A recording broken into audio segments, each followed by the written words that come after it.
Bonjour chers amis de la presse et bienvenue encore une fois au siège de la MINUSCA. Nous adressons nos chaleureuses salutations à nos auditeurs et auditrices qui nous écoutent à travers Radio Guira FM et Radio Maria. Tout d'abord, le leadership de la MINUSCA et tout le personnel civil de police et militaire, par ma modeste voix, vous présente leurs vœux les meilleurs pour cette année qui commence. Vous, les professionnels des médias, vous avez été notre interface auprès de la population.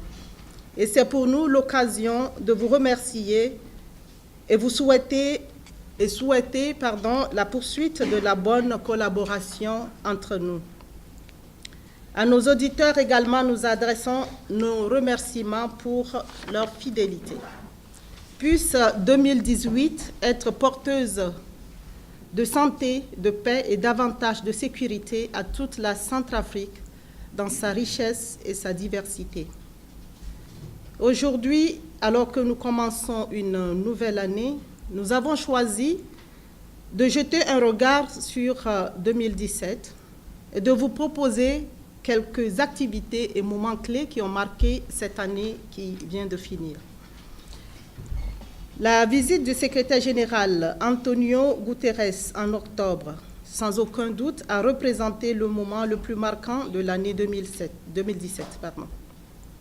Le choix de la République centrafricaine et de la MINUSCA comme première mission de maintien de la paix visitée depuis son entrée en fonction est illustratif du grand intérêt que la communauté internationale et plus particulièrement les Nations Unies continuent de porter à la RCA. Un engagement renouvelé donc aux côtés de ce pays pour l'aider à sortir durablement de la crise et à devenir plus stable et prospère pour le bien de tous ses fils et ses filles. En novembre, le Conseil de sécurité, par le biais de la résolution 2387, reprécise les principales missions de la MINUSCA qui restent essentiellement les mêmes, à savoir la protection des populations civiles, l'appui aux institutions démocratiques, le renforcement de l'autorité de l'État, mais aussi, et parce que nous faisons toujours face à une situation humanitaire grave, faciliter l'accès à l'aide humanitaire. Et pour y parvenir, étant donné que un des grands défis auxquels nous faisons face est la présence et la menace que font peser les groupes armés sur l'autorité de l'État, il nous faut également réduire la présence de ces groupes armés. Mon collègue de la force reviendra sur cet aspect dans son intervention. Sur le plan politique, le leadership de la mission a poursuivi ses échanges réguliers avec les acteurs clés de la vie politique et sociale du pays, dont les représentants de partis politiques et de la société civile, ainsi que des responsables municipaux, outre les plus hautes autorités de ce pays. Des visites régulières aux côtés des autorités étatiques sont aussi conduites à l'intérieur du pays pour apprécier la mise en œuvre du mandat de la mission, recueillir les préoccupations de la population et rassurer celle-ci de la détermination de la mission à continuer à mobiliser toutes ses capacités pour améliorer la paix et la sécurité. 2017 aura été témoin de grands développements positifs qui ont vu la contribution de la MINUSCA.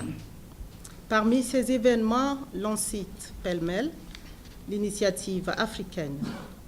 En effet, le panel de facilitateurs pour l'initiative africaine a commencé à se concerter en septembre afin d'élaborer une stratégie pour avancer la feuille de route. En novembre et décembre, le panel a entrepris une première série de visites sur le terrain pour établir un contact direct avec les groupes armés et ainsi établir des pourparlers directs entre le gouvernement et les groupes armés. Lors de ces contacts, les groupes armés ont manifesté leur acceptation d'un certain nombre de principes clés, à savoir la reconnaissance de la souveraineté et de l'intégrité territoriale de la RCA, le respect des institutions nationales et la légitimité du gouvernement. Ce panel prévoit de tenir sa deuxième série de consultations en février de cette année. Il y a aussi eu en 2017 une réunion de haut niveau sur la RCA. C'était le 19 septembre, en marge de l'Assemblée générale à New York. Il s'est agi, lors de cette rencontre de haut niveau, d'assurer que la RCA reste une priorité dans les agendas internationaux et pour présenter une stratégie de restauration de l'autorité de l'État. C'était un des résultats clés du Forum de Bangui. Il y a aussi eu la feuille de route pour Bria.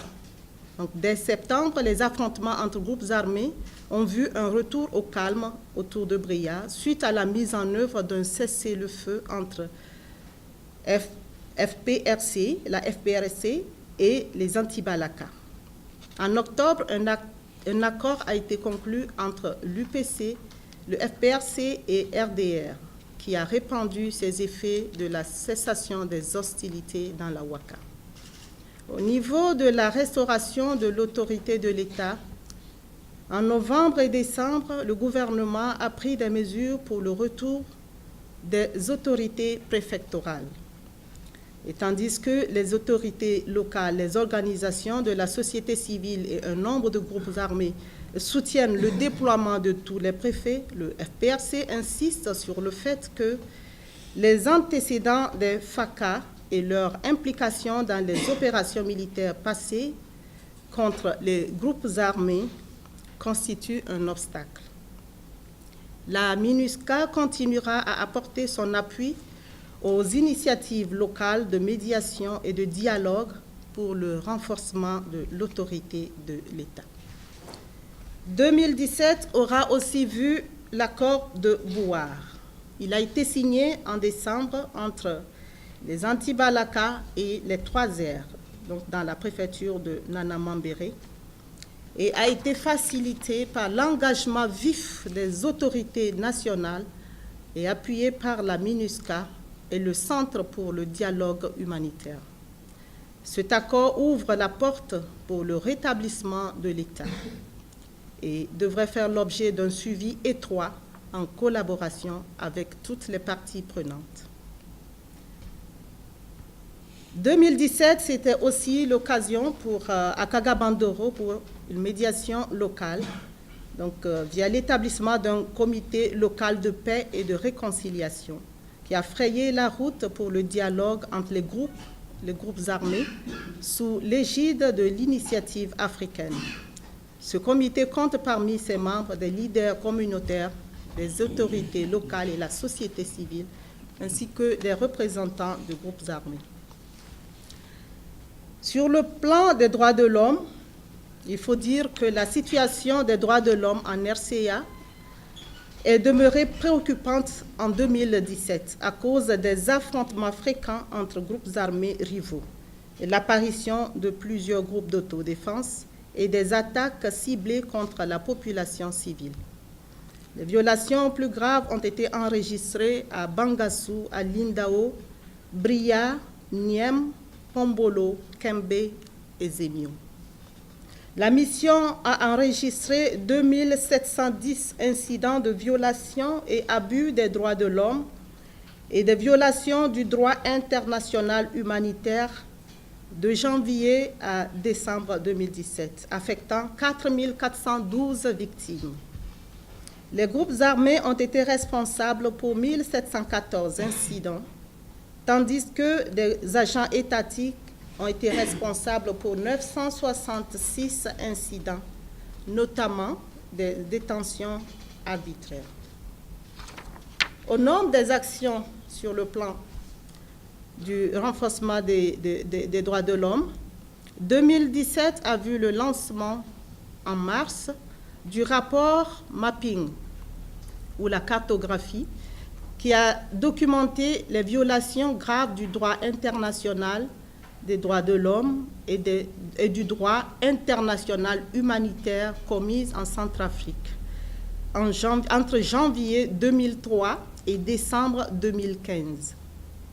Il y a aussi eu le rapport ad hoc qui a enregistré les violations et abus des droits de l'homme commis par la coalition FPRC et UPC dans la Haute-Koto et la Ouaka entre le 21 novembre 2016 et le 21 février 2017. Autre rapport, celui annuel sur les violations et abus des droits de l'homme, toujours commis en RCA pendant la période d'avril 2016 et mars 2017. La mise en œuvre de la loi sur la Commission nationale des droits de l'homme et des libertés fondamentales, adoptée le 20 avril 2017, et l'installation officielle des membres de la Commission nationale à Bangui le 23 octobre figurent également parmi les grandes avancées de 2017, ainsi que la promulgation en septembre par le président de la République du décret de création du comité de pilotage tripartite qui conduira le processus de mise en œuvre de la création et l'opérationnalisation de la commission Vérité, Justice, Réparation et Réconciliation, une institution non judiciaire importante dans la lutte contre l'impunité. Il y a eu également, vous vous rappelez certainement, la visite du conseiller spécial du secrétaire général pour la prévention du génocide, toujours dans les efforts pour améliorer les droits de l'homme en Centrafrique. Au chapitre des affaires pénitentiaires, la MINUSCA apporte un appui technique régulier à la direction de l'administration pénitentiaire et mène des activités quotidiennes de mentorat et de conseil qui ciblent le personnel pénitentiaire, dont les directeurs de prison, les greffiers, les agents de sécurité pénitentiaire, le personnel administratif, mais aussi les FACA. Au nom de ces actions, la MINUSCA a aidé les autorités pénitentiaires à élaborer la stratégie de réinsertion sociale des prisonniers ainsi que la politique nationale d'assurance maladie pour les prisonniers. Il y a eu également 23 projets de réhabilitation des infrastructures qui ont été achevés en vue de moderniser les installations de sécurité et ainsi améliorer les conditions de vie des prisonniers dans 11 prisons pour un montant total de $631 528 réalisés dans le cadre des projets à impact rapide et $254 460 toujours comme prélevés au niveau des fonds programmatiques. Il y a aussi la réforme du secteur de la sécurité. À ce niveau, l'action de la MINUSCA s'est essentiellement matérialisée à travers les conseils stratégiques et autres activités de plaidoyer en vue de poursuivre les objectifs de transformation du secteur de la sécurité tels que définis par la stratégie nationale de réforme du secteur de la sécurité adoptée en mars 2017. La mission a aussi soutenu le processus de vérification simplifié qui devait permettre la mise en place future d'un processus de criblage, encore appelé vetting, dont l'objectif est de réaliser l'assainissement de la gouvernance démocratique et l'état de droit. La mission a par ailleurs contribué à l'amélioration de l'infrastructure de formation, par exemple à Bouar, afin d'ouvrir la voie à la formation continue des FACA. Sur le plan DDR, lancé officiellement le 30 août 2017 par le président de la République à Bangui, le projet est en cours. Ce projet DDR pilote donc est en cours. Les phases désarmement, démobilisation sont terminées en décembre avec l'enregistrement de 439 combattants dans 7 localités. Sur les 14 groupes armés Seuls le FPRC et Révolution Justice n'ont pas fourni leur liste. Pour ce qui concerne le volet intégration dans les FACA, 100 combattants sont actuellement en formation au camp Kassai. Rappelons que les opérations de pré-DDR ont pris fin avec 4 324 combattants enregistrés et 3 587 hommes et 737 femmes. Ces opérations laissent la place pour ce début d'année 2018 au projet de réduction de la violence communautaire qui sera mis en œuvre dans plusieurs localités telles que Bria, Kagabandoro et autres. La mission a également beaucoup œuvré dans la protection des femmes et des enfants, y compris la libération d'enfants soldats, le renforcement des capacités également des femmes.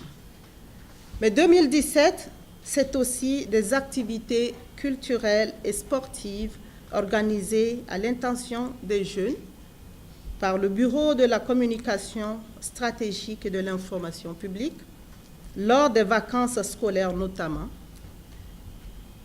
et également de la sensibilisation sur l'importance de la culture de la paix, de la résolution pacifique des conflits, de la cohésion sociale et de la réconciliation. Chers confrères, chers auditeurs, voilà ce que nous avons pu résumer pour vous. 2017, c'est 12 mois. On ne peut pas tout résumer dans une conférence de presse pour 1 heure de temps, mais nous sommes disposés à apporter davantage de clarifications, d'éléments supplémentaires également, si vous le souhaitez.